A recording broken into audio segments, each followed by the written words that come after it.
Hello everyone and welcome back to Towergate. It is Wednesday, February the 7th, 2018. Towergate 335. Wow, 335 editions of Towergate. Welcome you guys. Hey, if you're in the area that I live in, we're getting a big snowstorm tonight. That should be fun tomorrow morning. Digging ourselves out of 6 inches of snow before going to work and then coming home and having to do it all again probably just to get in the driveway. But that's okay. It's part of winter time here in the Ohio Valley, and if you live in this general area, you're probably used to it. But thankfully, we only have about another month or so of this, and it'll be on to warmer weather and pretty soon summertime. Yes, I'm looking forward to that, and hopefully there will be many people hanging from trees by then. Of course, it is Wednesday, and you know what happens on Wednesday. On Wednesday, I take out the trash and I eat chicken. Every Wednesday, I take out the trash and I eat chicken. So, now that we've established that fact, let's move on to the important news of the day. A couple of weeks ago, I coined a phrase. I think I invented it. Intelligence laundering. Intelligence laundering. The more and more that we see every day, as a new drip, drip, drip comes out, it looks more and more like that I am correct in characterizing what happened here as intelligence laundering. You know, organized crime families like the Clintons master the art of money laundering. We know that the Clintons have mastered the art of money laundering through the various charitable foundations that they set up, the Clinton Global Initiative, the Clinton Foundation, and others. But the Clintons took crime to a whole new level when they decided to get into intelligence laundering. You know, essentially money laundering is when you take money that has been stolen and can be tracked because it's got serial numbers on it. So you have to take that to someone who can take that dirty money and give you clean money. And of course, they usually charge you a very healthy fee for that. But you're willing to pay the high fee because it's dirty money. You can't spend it. You have to find someone who can launder it for you, someone who can clean it for you. And this is essentially what we see happening as we learn more and more about how this operation was carried out. We can see that the Rotten Reverend Clinton and her team running their counterintelligence operation along with their friends in the State Department, the FBI, the DOJ, what they essentially was doing was they were creating the dirty intel, and then they were feeding it to the cleaner. His name was Christopher Steele. He's the launderer. He's the man who runs the laundromat there in London. You feed him the dirty intel. He puts his stamp of approval and his name on it. Voila! All of a sudden, it's clean intel. Because he's a highly respected British spy. With credibility. There you go. Christopher Steele. The cleaner. The laundryman. The guy who launders intelligence. And who did so in this case. But he's going to get caught. Just like lots of criminals get caught. You know, the mafia, they got away with all the violent crime. That's not what put any of them in jail. They got caught, and most of them sent to jail for their white-collar crime activities, tax evasion, and things and such. And this is the type of crime, this type of white-collar crime, that the Clintons engaged in with their intelligence laundering. The problem is, they went too far. Had they just done it as a political stunt, as opposition research, or what have you, then, although it was probably still violating Federal Election Commission rules, it still wasn't, you know, criminal to the point where there would be real criminal liability, just maybe some fines or something. But they took it to a new level because they involved the U.S. government in it, the Obama administration, the State Department, the Justice Department, the Federal Bureau of I'm With Her. So they laundered intelligence. And they used that laundered intelligence to get FISA warrants. And then they had to do the cover-up. And there is where we find many of the crimes that many of these people, dozens and dozens of these people, will be convicted of. And then these civil lawsuits will begin. Even if these people survive criminal prosecution, they will be bankrupted. The Clintons could very well find themselves, like a lot of other people in this situation, instead of rolling in dough from all that money they stole, they could find themselves in debt up to their eyeballs, having to sell off all their assets to pay their legal fees and court settlements.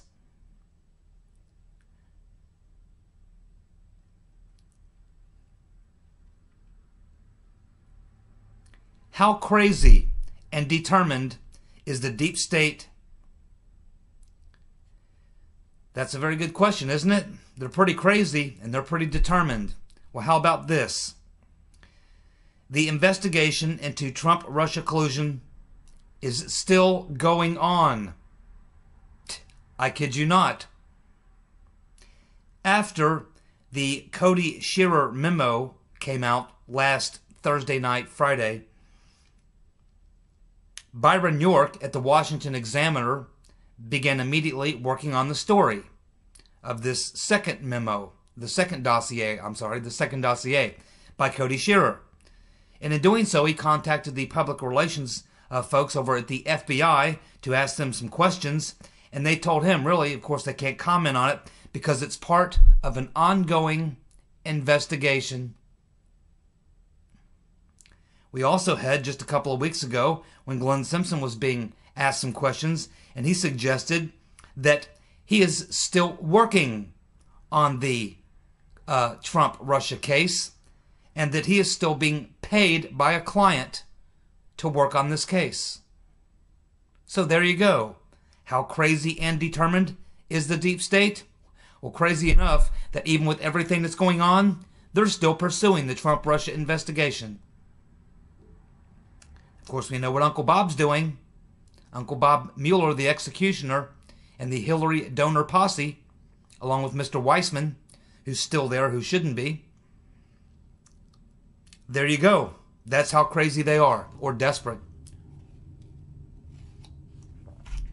That's why, Mr. President, you should not, and better not sit down and talk to Mueller. Take him to court. Go all the way.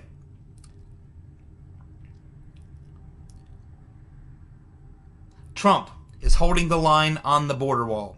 Today he said, hey, let the Democrats shut the government down again. Yeah, we'll shut it down over the border wall. Do you think the Democrats are stupid enough to do that again? I mean, he's got them on this one. I mean, before they weren't really sure how it would go. But Trump's seen the polls, and he knows that better than 60% of the people want the border secured. And most people are pretty comfortable with the idea of building the wall. They understand all the benefits we would receive from it. And so now he's put the ball back into the Democrats' court, and he's going to force them to either sign on to the deal or shut down the government. What do you think the Democrats will do? Be glad you're not Chucky Schumer having to make that choice right now, because his base wants him to fight. They want him to shut the government down, but this time to stay with it. He's under tremendous pressure. He's under tremendous political pressure there, but he knows it's a loser. And he doesn't want to give Trump a victory, but he also doesn't want to take the Democrats down to defeat.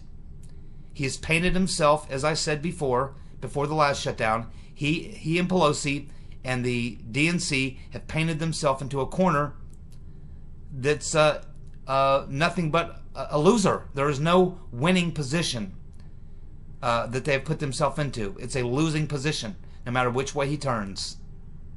And no matter which way he turns, Trump wins.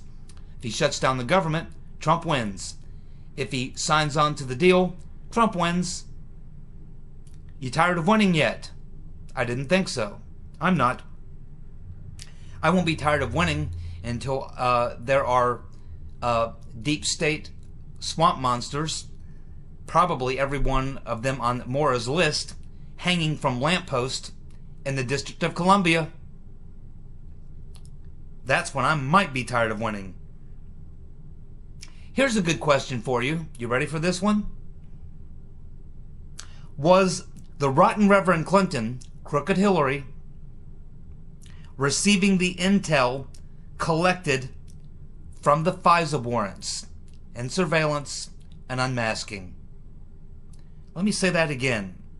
Was Hillary receiving the intel collected from the FISA warrants?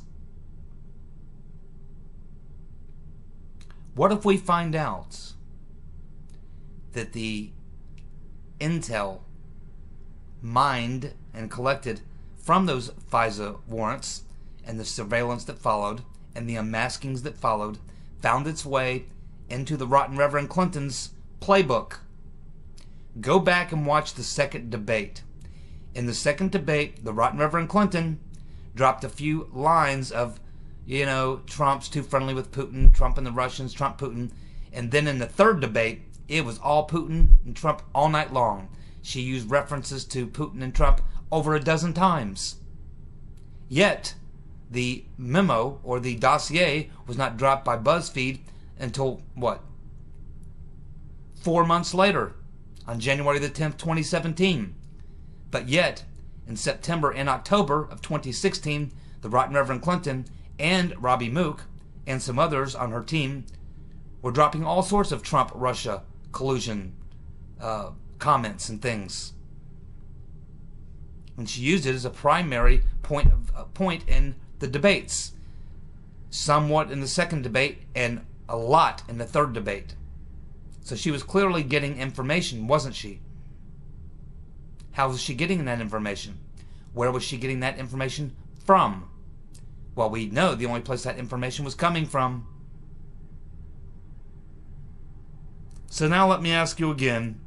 Was the rotten Reverend, crooked Hillary Clinton, receiving the intel that was being collected from the surveillance and unmasking based on the FISA warrant from the dossier prior to the release of the dossier by BuzzFeed?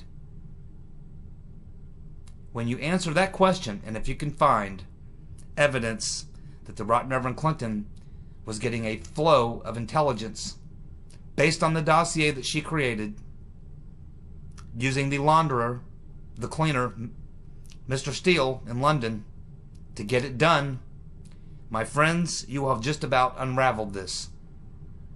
That's just another way to get there. There's many ways to get there, and this is just another one.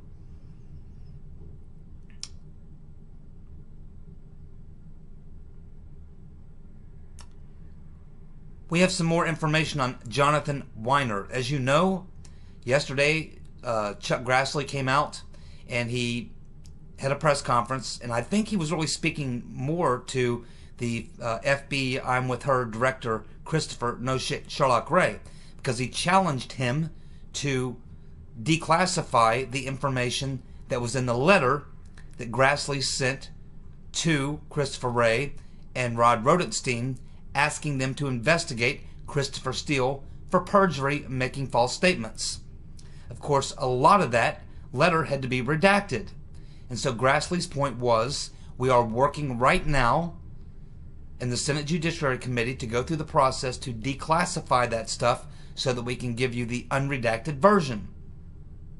And in that speech, he also said, but you know what? We don't have to wait a couple of weeks for us to go through that process, because the FBI I'm With Her director, Christopher No Shit Sherlock Ray, could declassify it right now, and we could make it available to you tomorrow. Well, guess what? Oh lordy. Today, 24 hours later, less than 24 hours later, Christopher No Shit Sherlock Ray must have been watching Chuck, because he declassified about 95% of Grassley's letter. And it is now there for you to view in the public.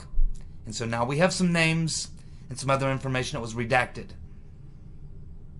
But the discussion came up as to, in that particular letter where Grassley is going off on various things, we learn from Grassley that about the second dossier, which we know came from Cody Shiver to Christopher Steele, which he delivered to the FBI on October the 14th. But we also learn that there was another person giving information to Christopher Steele, and that person had recently spoken with Bill and Hillary. Many of us suspect that it was Jonathan Weiner, because he worked at the State Department under the Right Reverend Clinton and is a friend of the Clintons. But we also learn about Mr. Weiner that he left the State Department in 2017. And in April of 2017, Jonathan Weiner appeared at an event hosted by the liberal Center for American Progress. And the press conference, or this event, was dealing with and discussing Russian interference in the election. So obviously Jonathan Weiner was one of the people who they thought had good insight into the Russian interference in the election. His co-panelists were Clinton Campaign Communication Director Jennifer Palmieri. Also, Democrat Representative Jim Hines, who's on the House Intelligence Committee. So this tells us a couple new things.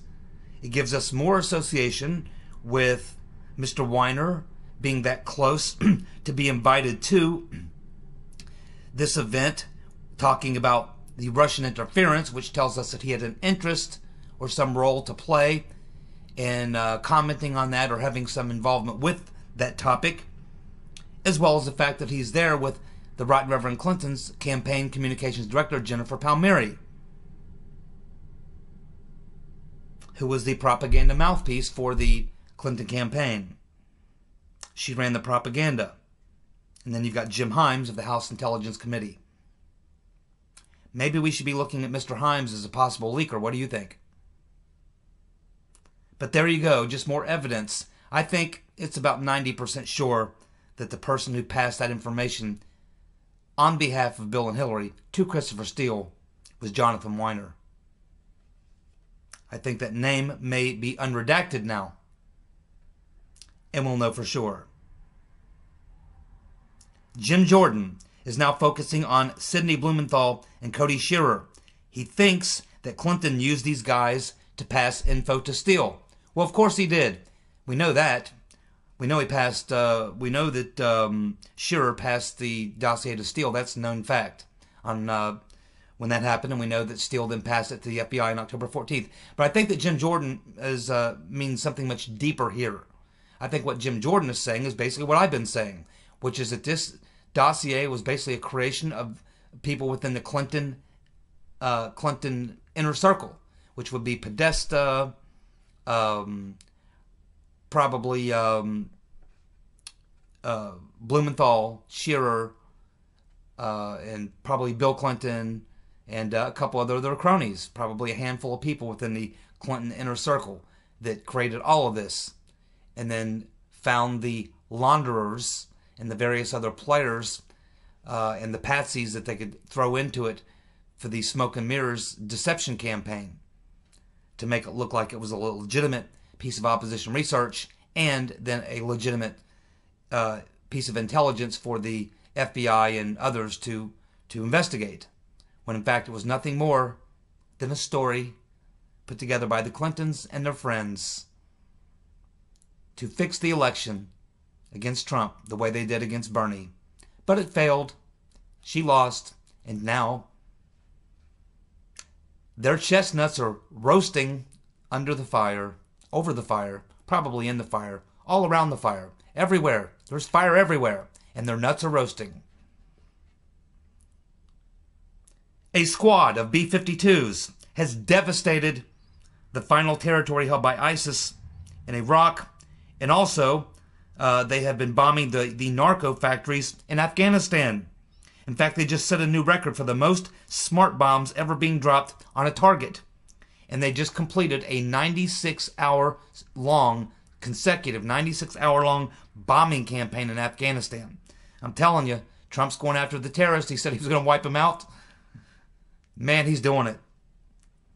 One B-52 can bring a whole lot of heartache on you, let me tell you. But squadron after squadron after squadron for 96 hours straight, that becomes almost like psychological warfare.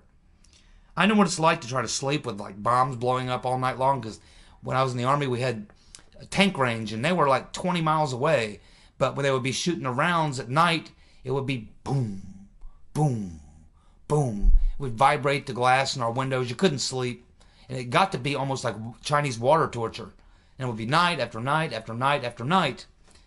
And talk to anyone who lived through the bombings in London, the Battle of Britain, the bombings and bombings. It becomes psychological warfare. The people in Dresden could tell you that story as well. But that's what Trump's doing to them. He's bombing the hell out of them, my friends, and beating the terrorists. And he's doing it very quickly and very effectively. Thank you, Mr. President, for killing terrorists, instead of funding them like the Long Mac Daddy, Barack Hussein Obama. That's right, that's what I said. He was arming them, funding them, training them. He was playing for the other team. Trump's not doing that. He's actually killing them. And that's good. The only good terrorist is a dead terrorist. Republicans may release a counter memo to rebuke the Democrat memo. I'm sure it will be quite humorous. They ought to get like a comedian to do it. It would be more appropriate. I don't know if there's any Republicans in Congress with a comedic edge to them, but that will be the way to do it, because it is pure comedy. But yeah, go ahead and debunk the Democrats' memo. That's a fantastic idea. I concur. It is time to release the President Obama's presidential daily briefings, to declassify them and cut to the chase. Because Obama is guilty as hell. He was very much a part of every bit of this. Right now, his name, for the most part, is being kept out of it. But I'm telling you, the Long Mac Daddy was as involved in this as the Clintons were. And people in his cabinet. And if you want to prove that, what they need to do, what Nunes needs to do, is get access to Obama's presidential daily briefings from the period of April 2016 up to his last day in office. Look at those presidential daily briefings, and I'm sure you will find all the material from the dossier in there. That's what you will find. Which means you can prove that he knew everything the whole time. And that opens up a lot of questions for a lot of people. So you should subpoena Mr. Nunes, subpoena those presidential daily briefings from the Obama administration from April 2016 to his last day in office, January 2017. That's a direct order, by the way, sir. When Steele met with journalists in the September of 2016, guess where the meeting was held? When Christopher Steele met with the journalist in September of 2016, the New York Times, the New York Post, the Washington Post, the Guardian, Yahoo News, and all the rest, where do you think that Steele met with those journalists? What location? What building? Who do you think he met with? Well, I told you who he met with. Where do you think they had that meeting? Any guesses? You'll never guess. So I'll go ahead and tell you. The meetings were held in the offices of the Democratic National Committee's General Counsel, who I believe is Mr. Elias, the man who took the money from Rotten Reverend to give to Fusion GPS to create the dossier. That's right, when Christopher Steele came here to meet with the journalist to tell them all about his stuff, they met in the offices of the Democratic National Committee's General Counsel. You see what I mean? Hey, here's a hot tip for you. We are going to learn in the next week or so that the FBI paid for Christopher Steele's travel from London to Rome in 2016 to brief those FBI agents. I'll tell you that again. You are going to learn in about a week or two that the FBI paid for Christopher Steele's trip from his travel expenses from London to Rome and back in 2016 to meet with those FBI agents. You heard it here first. But you'll be hearing it on TV or somewhere in 2 weeks or so. Nunes is now seeking all 4 FISA court hearing transcripts. Now, they'll never declassify those or let us see them, but they only allowed one person to see them. But Nunes wants the entire Intel Committee to see them, and probably every member of Congress. So he's now seeking all 4 FISA court hearing transcripts. That's really important, and I think he'll get them. Christopher Steele was supposed to appear today for a deposition in London in regards to the lawsuit that's been going on against BuzzFeed in Florida. Now, Christopher Steele was deposed in the lawsuit by Mr. Gubarev versus Christopher Steele in the UK back in October, November of 2016. And we, of course, talk about that all the time. And, of course, we use those notes from that and comment on that all the time. But it appears that he'd been trying to avoid being deposed again in the BuzzFeed case. But the judge ruled that, no, you've got to stand for deposition in this case as well. So today was supposed to be the day that Christopher Steele was supposed to be deposed by Mr. Gubarev's attorneys in the lawsuit going on in Florida against BuzzFeed. So he was supposed to appear today, and he was a no-show. Christopher Steele, a no-show for his deposition. He will be held in contempt of court.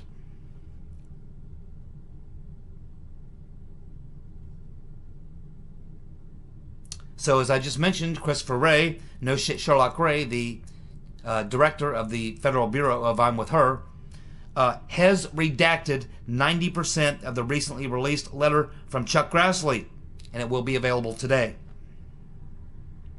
Trump is planning a massive military parade for the 4th of July to celebrate the defeat of ISIS, or the near defeat, if not complete defeat of ISIS, by that point in the year, July 4th, 2018.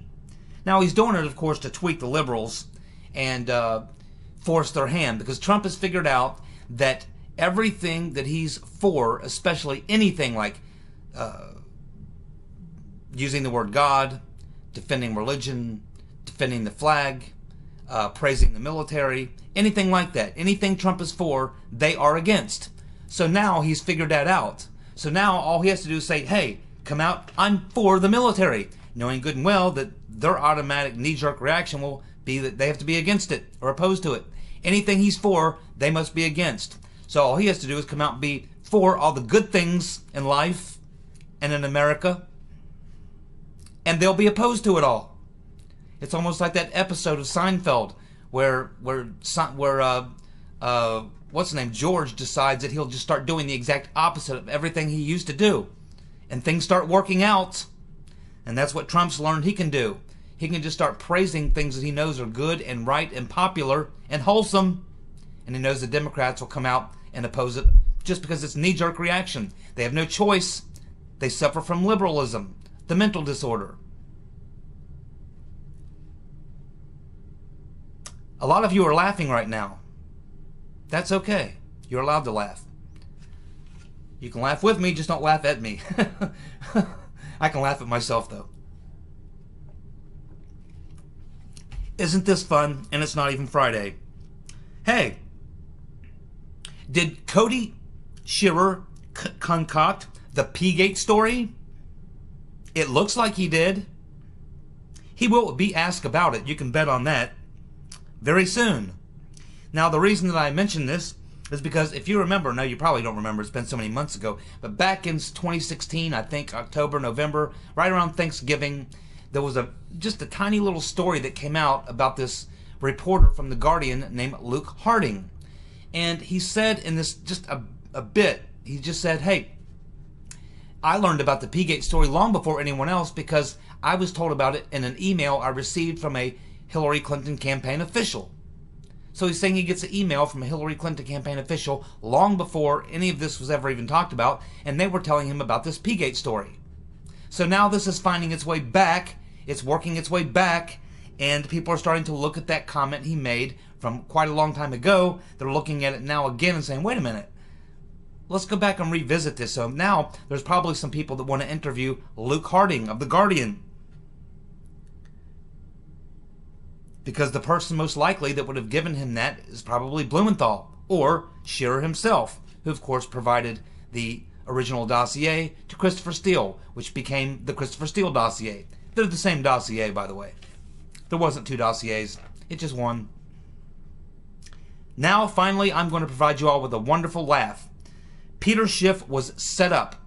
Adam Schiff. I'm sorry, Adam. You got me. Adam Schiff was set up by a couple of Ukrainian morning talk show radio jocks, comedians, whatever. They called him and played a practical joke on him, a prank, where they called him and told him that they were Russian guys and that they had intelligence information that Trump had, been colluding with hookers or something like that. And they did this live on the radio, on air. It was a prank. But Peter Schiff falls for it.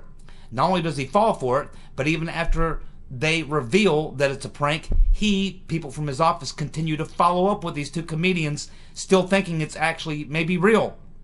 Now, if you want to hear that conversation with the two Russian comedians calling Peter Schiff, or Adam Schiff, and listening to Adam Schiff on the phone with the two comedians as they're setting him up, it's hilarious.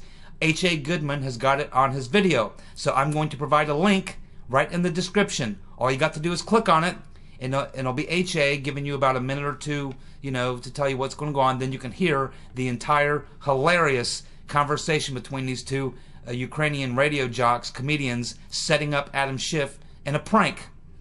I highly recommend you check it out. You'll get a very good laugh out of it. Thank you so much for tuning in. You guys have a good night. Goodbye.